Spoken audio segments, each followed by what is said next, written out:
Voice of சரண் அப்படின்ற Instagram page தோழர் சரண் அவர்களின் வரிகள் தான் இப்போது உங்களை வந்து அடைய போகிறது. அவர் அவருடைய கவிதைகள் எனக்கு டிஎம் பண்ணியிருந்தார். அவருடைய பக்கத்தை செக் பண்ணி பார்க்கும்போது எனக்கு பிடித்தமான சில கவிதைகள், அதிலும் குறிப்பா இந்த கவிதை பயணத்தை பத்தி எழுதியிருக்கிறார்.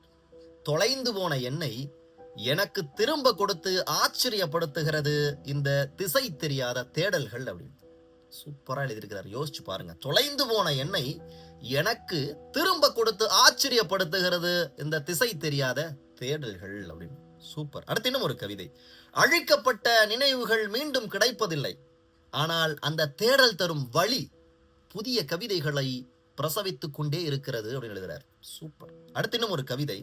இலைகள் துளைத்த மரங்கள், இலைகள் துளைத்த மரங்கள் எங்கே போய் நிழல் தேடும்? அமரும் பறவைகள் தானே அதன் உயிருள்ள இலைகள், அவை மரத்தை ஆக்கிரமிப்பதில் என்ன தவறு இருக்க முடியும் அப்படின்னு ரொம்ப அற்புதமான 3 கவிதைகள்.